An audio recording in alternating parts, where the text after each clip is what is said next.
가슴 성형 후에 정말 많은 분들께서 부작용이 생기지 않을까 많은 걱정을 하고 계시는 분들이 많습니다. 그렇다면 부작용이 발생하지 않기 위해서는 어떤 행동을 해야 될지 오늘 알아보는 시간을 갖도록 하겠습니다. 안녕하세요. 저는 땡큐 성형외과의 원장, 성형외과 전문의 권정우입니다.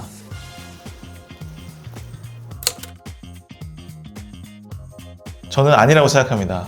이유는 가슴 성형은 일단은 우리나라에서 시행되고 있는 다른 성형 수술들, 쌍꺼풀 수술, 트임 수술, 코 수술에 비해서 실제로 가슴 수술은 건수가 훨씬 적어요.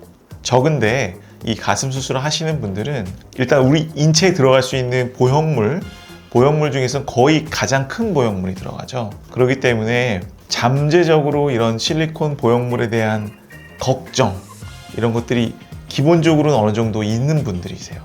그렇기 때문에 부작용을 걱정을 하는 것이지 실제로 가슴 수술의 부작용이 훨씬 더 많은 수술은 아닙니다. 첫 번째로는 가슴 근육, 대흉근이 많이 움직일 수 있는 그런 운동은 많이 안 해주시는 것이 좋습니다. 그것은 수술 후 예를 들어 대략 한 3개월까지인데 첫 한 달 동안은 적극적으로 안 하셔야 되고요. 특히 팔꿈치가 어깨보다 더 높게 올라가는 이런 운동 같은 것들은 많이 안 해주시는 게 좋겠죠.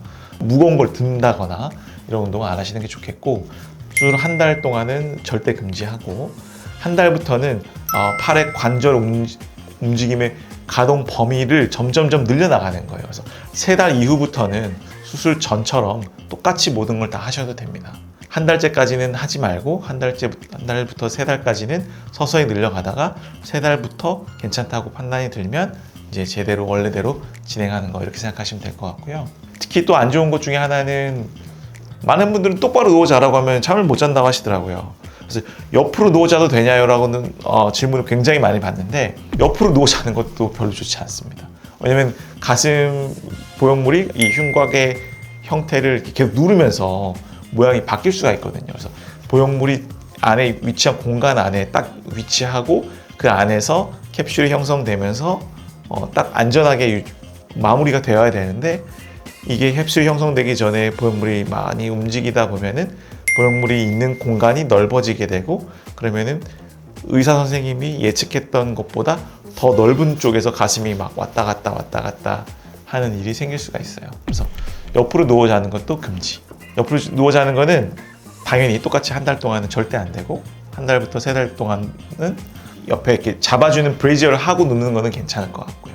그 다음에 엎드리는 거 있잖아요. 엎드리는 거. 팔굽혀펴기 하는 엎드리는 거 말고 가슴을 바닥에 대고 엎드리는, 마사지를 받는다든지 그때 엎드려야 되는데, 엎드리는 것도 보형물이 자기 체중으로 보형물을 누르면서 보형물이 퍼지면서 가슴방을 크게 만들거든요. 이것도 한동안 안 하시는 게 좋죠.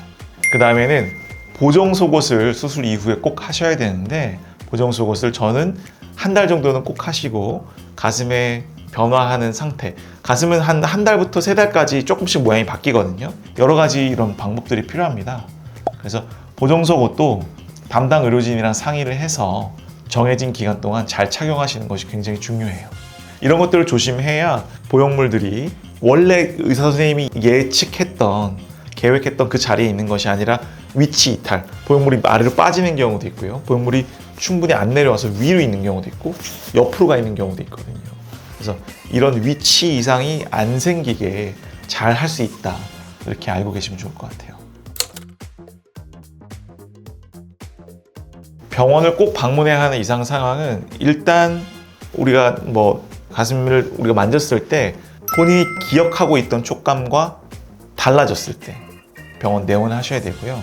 두 번째로는 수술 초기에는 가슴의 아래쪽이라든지 가슴 위쪽이라든지 가슴이 점점 부풀어서 가슴이 꽉 터질 것 같이 아프다든지 그러면 출혈을 의심해 봐야 되거든요. 그래서 그런 것도 좀 조심해야 될 것 같고, 그 다음에 시간이 어느 정도 지났는데 계속 가슴이 붓고 빨갛고 열감이 나고 이러면은 염증을 좀 생각을 해야 되기 때문에 병원에 와서 빨리 조치를 좀 받아야 됩니다.